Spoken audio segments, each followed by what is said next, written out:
வணக்கம். நம்மள ஒரு சூழ்நிலையை யோசிச்சு பாருங்களேன். ஒரு நாள் வண்டி ஓட்டிட்டு போயிட்டு இருக்கோம்னு வச்சுக்கோங்க. கை ஸ்டியரிங் வீல்ல அப்படியே ஓட்டிக்கிட்டு இருக்கு.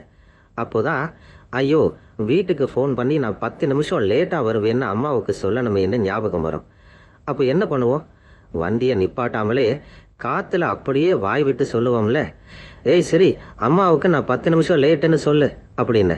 அவ்வளவுதான், அடுத்த நிமிஷம் மெசேஜ் போயிடும். அல்லது மாவு பிசைஞ்சிக்கிட்டு இருக்கோம், கையெல்லாம் மாவு புட்டுன்னு இருக்கு. அப்போ சமையலறையில் இருக்கிற அந்த புத்திசாலி ஸ்பீக்கர் கிட்ட கத்தி, ஏ கூகுள், 5 நிமிஷம் டைமர் வைன்னு சொல்லுவோம். இதெல்லாம் நம்ம தினமும் செய்யறோம். ஆனா ஒரு நிமிஷம் யோசிச்சிருக்கோமா? சும்மா ஒரு பிளாஸ்டிக்கு கம்பியாலான ஒரு பெட்டி நம்ம பேசுற வார்த்தைகளை எல்லாம் எப்படி புரிஞ்சுக்கிறது? இந்த சின்ன அதிசயத்துக்கு பின்னாடி ஒரு பெரிய ரகசியம் இருக்கு.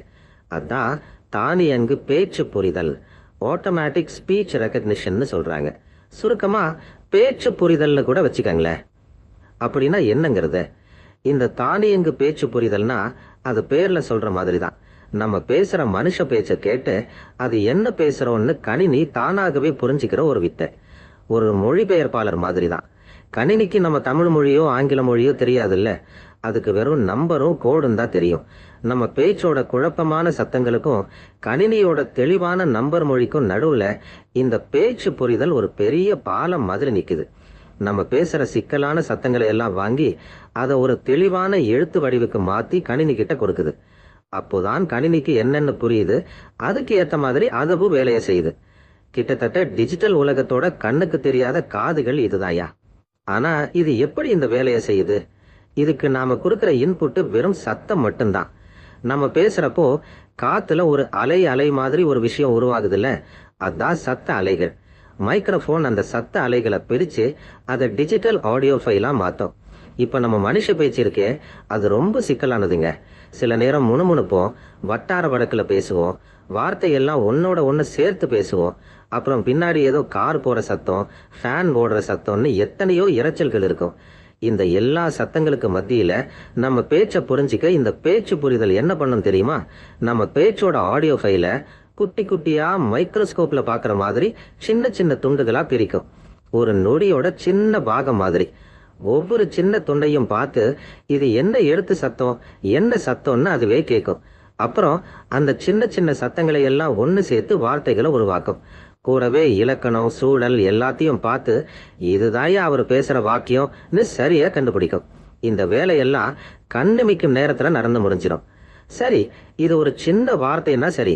இப்போ ஒரு பெரிய காலேஜ் லெக்சர், 2 மணி நேரம் பாட்டு, இல்லைன்னா ஒரு பெரிய கதைன்னு கேட்கறோம்னு வச்சுக்கோங்க. அப்போ கணினிக்கு குழப்பம் ஆயிடாதா, இல்ல ஞாபகம் போயிடாதான்னு யோசிப்போம்ல. ஆனா இந்த நவீன பேச்ச புரிதல் ரொம்ப புத்திசாலித்தனமா வேலை செய்யுது. 2 மணி நேரம் ஆடியோவையும் மொத்தமா விழுங்காது. என்ன பண்ணும் தெரியுமா? ஒரு மனுஷன் பேசிக்கிட்டே இருக்க இருக்க அதுவும் கூடவே கேட்டுக்கிட்டே இருக்கும். சில நொடி பேச்சு கேட்டு உடனே எழுத்தா மாத்திரும். அப்புறம் அடுத்த சில நொடிக்குன்னு போய்கிட்டே இருக்கும். கூடவே அதுக்கு முன்னாடி எழுதின வார்த்தைகளுக்கும் இப்ப எழுதுற வார்த்தைகளுக்கும் அர்த்தம் சரியா இருக்கான்னு பார்த்துக்கிட்டே போகும். கிட்டத்தட்ட உங்க கணினிக்குள்ளேயே ஒரு ரொம்ப வேகமான டைபிஸ்ட் உட்கார்ந்து நீங்க பேசுறத அப்படியே டைப் பண்ணிக்கிட்டே இருக்கிற மாதிரி சலிக்காம காஃபி குடிக்காம வேலை செய்யும். இந்த உலகத்துல ரொம்ப புத்திசாலி பேச்சு புரிதல் எல்லாம் உங்க சட்டப்பைக்குள்ளேயே இருக்குதுங்க.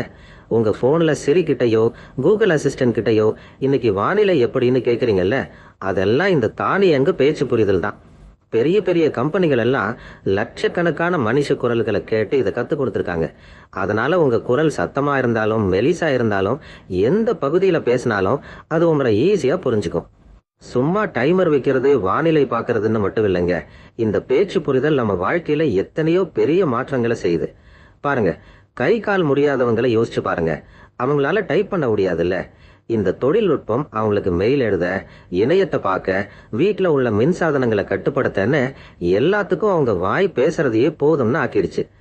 யூடியூப்ல பாட்டு பாக்குறோம், டிவியில செய்தி பாக்குறோம், அதுல கீழே எழுத்து ஓடுதில்ல, பேசுறத அப்படியே எழுத்தா காட்டுதில்ல, அதுவும் இதுதாயா. காது கேளாதவர்களுக்கெல்லாம் இது எவ்வளவு பெரிய உதவி. மருத்துவமனையில டாக்டர்கள் பேசுற குறிப்புகளை அப்படியே தானாகவே நோட்டா எழுதி நோயாளியோட ஃபைல்ல சேர்த்துருது. மணிக்கணக்கா எழுதுற வேலையை மிச்சப்படுத்துது. அப்புறம் வாடிக்கையாளர் சேவைக்கு போன் பண்ணா உங்களுக்கு என்ன வேணும்னு நம்ம வாய் பேசுறத வச்சு சரியா எந்த பகுதிக்கு போனை மாத்தணுமோ அங்கேயே மாத்திடும். நாம கீபோர்ட்ல ஒரு பட்டனை கூட அமுக்க வேண்டாம். இந்த தானியங்கு பேச்சு புரிதல்ங்கிறது கணினி உலகத்துல ஒரு பெரிய அழகான வேலையை செய்யுது. எத்தனையோ வருஷமா நாம தான் கணினிக்காக மாறிக்கிட்டு இருந்தோம். கீபோர்ட்ல டைப் பண்ண கத்துக்கிட்டோம், மவுஸால கிளிக் பண்ண கத்துக்கிட்டோம், மெனுக்களை புரிஞ்சுக்கிட்டோம். ஆனா இந்த பேச்சு புரிதல் என்ன பண்ணுது தெரியுமா? கணினிய நமக்காக மாத்துது. நம்ம மனுஷங்களோட ரொம்ப பழமையான ரொம்ப இயற்கையான மொழியான பேச்சு மூலமாவே கணினியை கட்டுப்படுத்த வைக்குது. இந்த தொழில்நுட்பம் வளர வளர மனுஷனுக்கும் கணினிக்கும் உள்ள இடைவெளி இன்னும் குறையும். வெறும் ஜரமான கருவிகளா இருந்த நம்ம டிஜிட்டல் சாதனங்கள் நம்ம பேச்சு கேட்க எப்பவுமே தயாரா இருக்கிற ஒரு நல்ல நண்பன் மாதிரி மாறிக்கிட்டு இருக்குதுங்க. நன்றி.